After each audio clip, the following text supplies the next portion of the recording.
말씀은 구약성경 예레미야 33장입니다. 우리가 어제까지 예레미야 52장까지 다 읽고요. 오늘은 복습하는 날입니다. 그 중에 예레미야 33장의 말씀을 함께 보도록 하겠습니다. 구약성경 예레미야 33장 1절부터 9절까지 말씀을 함께 봉독하겠습니다.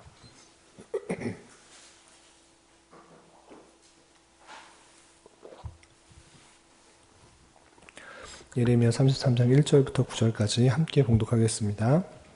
예레미야가 아직 시위대 뜰에 갇혀 있을 때에 여호와의 말씀이 그에게 두 번째로 임하니라. 이르시되 이를 행하시는 여호와, 그것을 만들며 성취하시는 여호와, 그의 이름을 여호와라 하는 이가 이와 같이 이르시도다.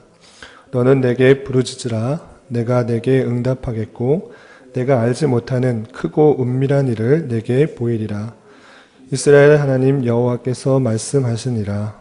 우리가 이 성읍의 가옥과 유다 왕궁을 헐어서 갈대인의 참호와 칼을 대항하여 싸우려 하였으나 내가 나의 노여움과 분함으로 그들을 죽이고 그들의 시체로 이 성을 채우게 하였나니 이는 그들이 모든 악행으로 말미암아 나의 얼굴을 가리어 이 성을 돌아보지 아니하였습니다. 그러나 보라, 내가 이 성읍을 치료하며 고쳐 낫게 하고 평안과 진실이 풍성함을 그들에게 나타낼 것이며 내가 유다의 포로와 이스라엘의 포로를 돌아오게 하여 그들 처음과 같이 세울 것이며 내가 그들을 내게 범한 그 모든 죄악에서 정하게 하며 그들이 내게 범하며 행한 모든 죄악을 사할 것이라.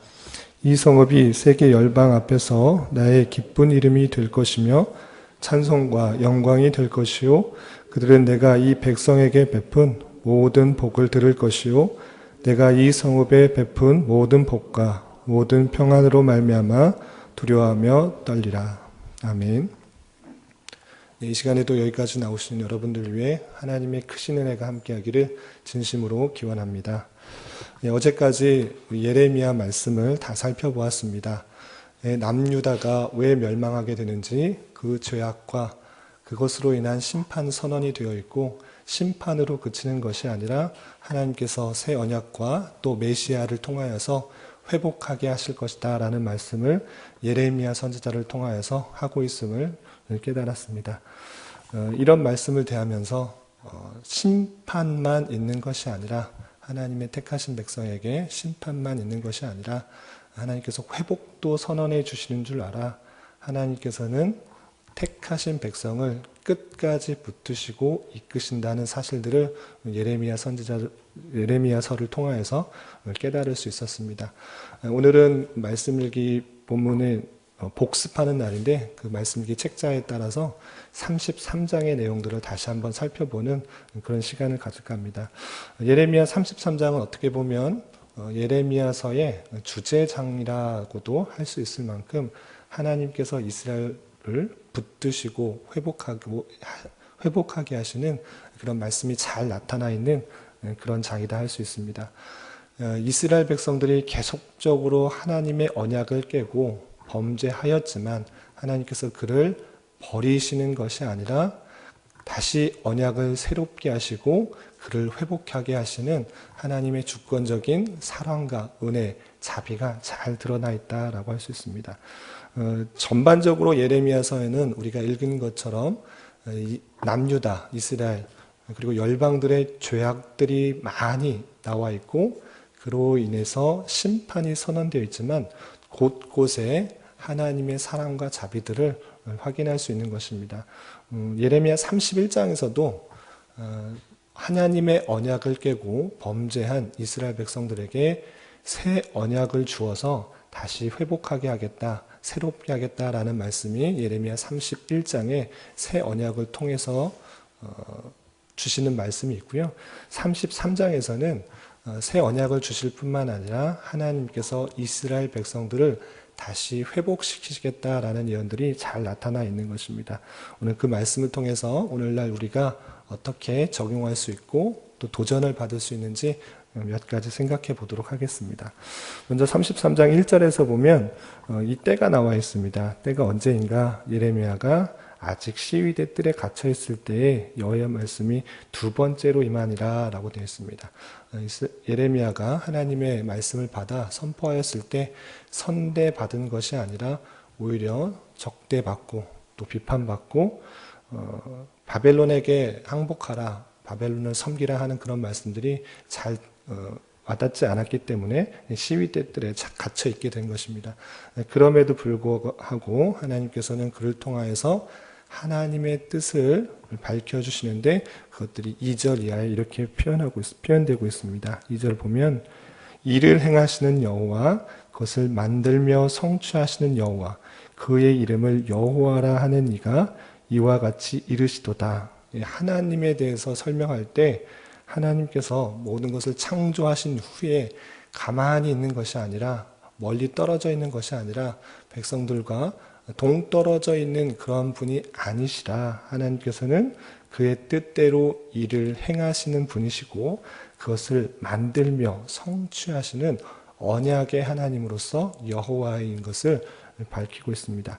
하나님에 대해서 생각할 때 우리 자칫 너무 동떨어져 있으며 나와의 생활과는 멀리 있는 분으로 생각할 수 있으나, 또 이스라엘 백성들이 자신의 하나님들을 생각할 때 그냥 창조하신 후에 나와는 별 상관이 없는 그런 분으로 생각할 수 있으나, 그러한 것이 아니라, 그러한 분이 아니시라 하나님은 어떠한 분이신가, 일을 행하시고 또 만들며 성취하시는 언약의 하나님으로서 그 하나님을 밝히고 있는 것입니다. 그런 하나님이 이스라엘 백성들에게 어떤 것을 요구하는가, 3절에 이렇게 표현하고 있습니다. 너는 내게 부르짖으라, 내가 내게 응답하겠고 내가 알지 못하는 크고 은밀한 일을 내게 보이리라. 이 말씀만 동떨어뜨려서 통성기도를 강조하는 말로 많이 표현되고 있었는데, 부르짖으라, 하나님께서 응답해 주시겠다, 그렇기 때문에 우리는 통성으로 하나님께 부르짖어야 된다, 이런 식으로 많이 인용되기도 하지만 우리가 예전에 배운 대로, 지난번에 배운 대로 이 부르짖다라는 표현이 원어적으로 다양하게 쓰이고 있습니다. 물론 부르짖다, 하나님께 부르짖다라고 용례로 쓰이기도 하지만 하나님을 찾다, 하나님을 부르다라고 표현되기도 하는 것입니다.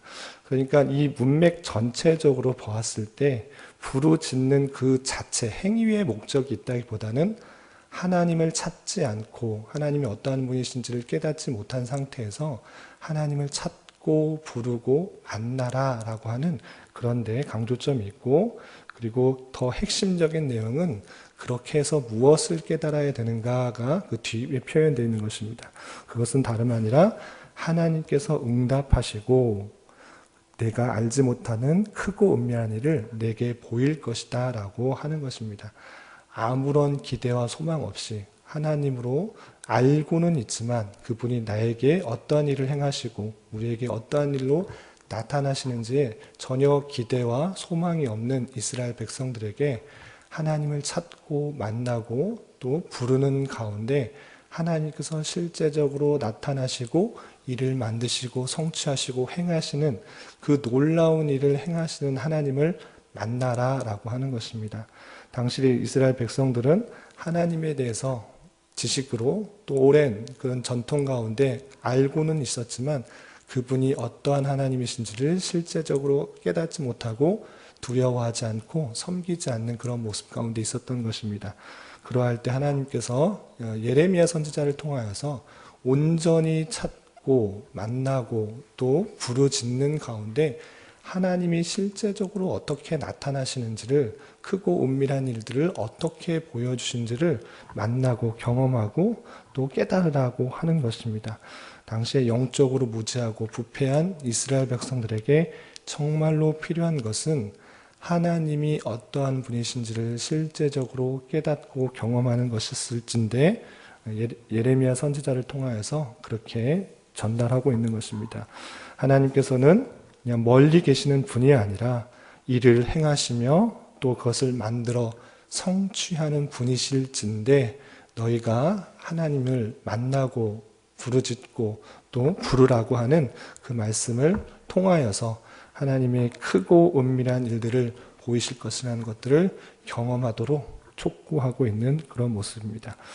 계속해서 4절, 5절 가운데서는 그런 영적으로 무지한 이스라엘 백성들이 하나님의 말씀을 순종하지 않음으로 말미암아 갈대아인 바벨론으로부터 멸망을 받을 것이라는 말씀이 4절, 5절에 이어져 나오게 됩니다. 4절, 5절 보면 이스라엘 하나님 여호와께서 말씀하시니라 우리가 이 성읍의 가옥과 유다 왕궁을 헐어서 갈대아인의 참호와 칼을 대항하려 싸우려 하였으나 내가 나의 노여움과 분함으로 그들을 죽이고 그들의 시체로 이 성을 채우게 하였나니 이는 그들의 모든 악행으로 말미암아 나의 얼굴을 가려 이 성을 돌아보지 아니하였다 라고 말씀하고 있습니다. 갈대아인 바벨론이 쳐들어와서 이 왕궁들을 참호로 쓰고 대항하려고 하지만 오히려 그 성은 시체로 가득하게 될 것이다. 왜냐하면 그들이 모든 악행을 행하였기 때문이다.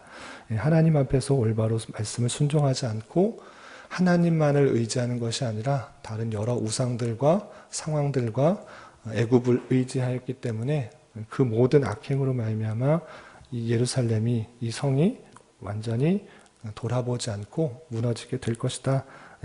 선언하고 있는 것입니다. 그러나 아까도 말씀드린 것처럼 그렇게 심판으로 끝나는 것이 아니라 심판의 목적이 있다라는 것입니다. 왜 심판하시느냐? 그것은 하나님께서 그의 백성을 올바른 길로 이끄시기 위해서 심판을 하시는다라는 것입니다. 심판하고 끝나는 것이 아니라 하나님께서는 그의 백성을 깨닫게 하셔서 다시 회복케 하시고 주님의 백성으로 이끄신다라는 말씀들이 계속 이어지고 있습니다. 그것이 6절부터 12절까지 계속 나오게 되는데요. 제가 좀 빠르게 하나님께서 어떻게 회복하게 하셨는지에 대해서 읽어보도록 하겠습니다. 6절 보면 그러나 보라 내가 이 성읍을 치료하며 고쳐 낫게 하고 평안과 진실이 풍성함을 그들에게 나타낼 것이며 내가 유다의 포로와 이스라엘의 포로를 돌아오게 하여 그들을 처음과 같이 세울 것이며 내가 그들을 내게 범한 그 모든 죄악에서 정하게 하며 그들이 내게 범하며 행한 모든 죄악을 사할 것이다. 이 성읍이 세계 열방 앞에서 나의 기쁜 이름이 될 것이며 찬송과 영광이 될 것이요 그들은 내가 이 백성에게 베푼 모든 복을 들을 것이요 내가 이 성읍에 베푼 모든 복과 모든 평안으로 말미암아 두려워하며 떨리라.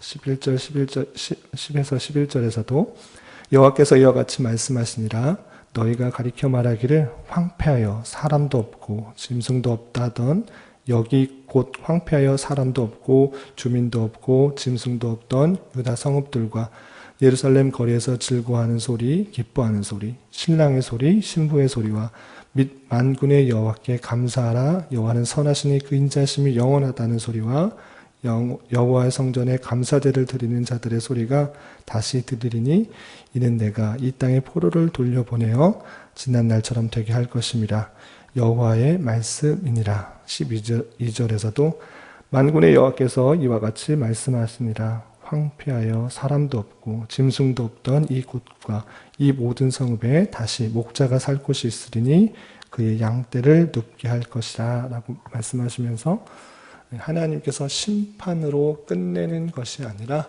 다시 이스라엘을 회복시키실 것이다 라는 말씀을 덧붙이고 있는 것입니다. 이런 말씀을 대하면서 우리는 어떻게 생각해야 될 것인가? 먼저 첫 번째로 생각해야 될 것은 하나님께서 우리와 너무 떨어져 있는 것이 아니라 하나님께서 우리와 함께하여 주셔서 이를 행하시고 또 그것을 만들어 성취하신 하나님이시다. 하나님의 주권 가운데 이스라엘을 멸망시키시기도 심판하시기도 하시고 회복시키시는 분이다라고 생각해야 될 것입니다. 때로 눈에 보이지 않고 잘 느껴지지 않아서 하나님에 대해서 멀게만 생각할 수 있는 것이 우리의 삶이 아닌가 생각합니다. 그렇지만 성경을 통해서 우리가 계속적으로 보여주는 것은 하나님의 뜻하신 가운데 모든 것이 운행되고 진행된다는 사실들인 것입니다. 하나님께서 허락하지 않으시면 참새 한 마리도 떨어지지 않는다는 그 사실들을 순간순간 매 순간순간마다 우리가 잊지 말고 하나님을 의지하며 살아가야 될 것입니다. 하나님께서 여러분들의 생각과 마음과 모든 상황을 아시고 이 일을 행하시며 그것을 만들어 성취하는 분이시라는 것들을 아는 자로서 하나님을 찾고 또 만나고 부르짖는 가운데 내가 생각한 것보다, 내가 기대하는 것보다 더 크고 은밀한 일을 보여주실 줄을 아는 자로서 하나님을 더욱더 의지하며 나가야 될 것입니다. 삶을 살아가다 보면 때로 원하지 않는 상황들이 많이 있는 것들을 보게 됩니다.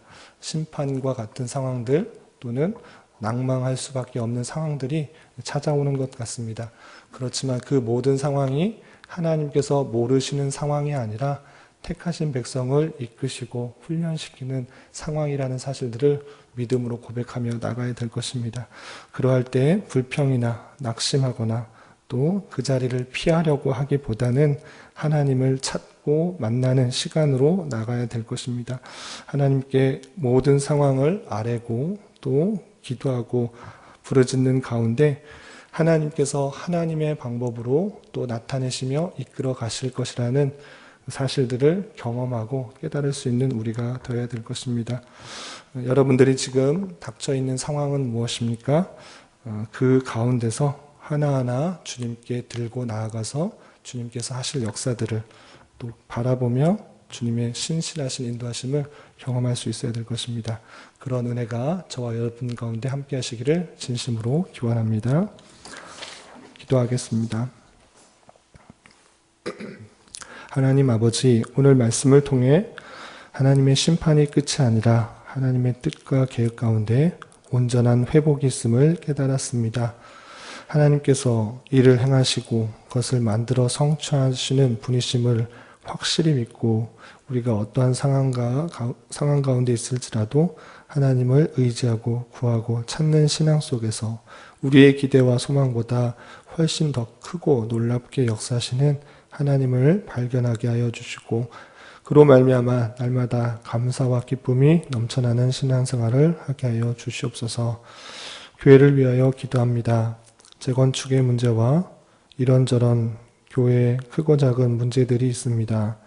세상의 가치관과 사람의 뜻이 아닌 하나님의 뜻과 방법으로 잘 결정하며 진행하게 하여 주시고 특별히 세우신 담임 목사님과 중직자들, 임직 예정자들이 이러한 일들을 감당하는데 부족함이 없도록 지혜와 능력을 더하여 주시옵소서.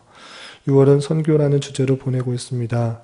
선교사님들을 통하여 도전받은 대로 주님께서 교회에 주신 사명인 복음 전파의 사역들을 잘 감당하는 교회 되게 하여 주시고 세계 각지에서 어렵게 사역하고 있는 선교사님들을 물심양면으로 돕고 호환하는 일들을 잘 감당하게 하여 주시옵소서. 오늘은 영아부 1일 말씀학교가 있습니다. 함께하는 모든 분들이 주님 안에서 아이들을 어떻게 양육하여 가정을 하나님의 나라로 만들어갈 수 있는지 잘 배우게 하여 주시고 이를 위해 수고하는 모든 손길 외에도 은혜를 더하여 주시옵소서. 또한 주일을 준비하는 모든 교역자와 직분자들, 성도님들에게도 함께하여 주셔서 영적 갈급함으로 말씀을 갈망하게 하여 주시고 성도의 참된 교제와 나눔이 풍성한 주일이 되도록 잘 준비할 수 있도록 인도하여 주시옵소서. 주님, 교회 내 여러 병약자와 이런저런 문제로 마음 아파하는 이들이 있습니다. 주님께서 친히 함께하여 주셔서 위로하여 주시고 주님의 선하신 인도하심을 경험하며 평강 가운데 감사의 고백이 늘 넘쳐나게 하여 주시옵소서. 이 시간 각자 간구하는 입술의 고백 위에도 주님의 선한 열매가 있게 하여 주시옵소서. 예수님의 이름으로 기도드리옵나이다. 아멘. 하늘에 계신 우리 아버지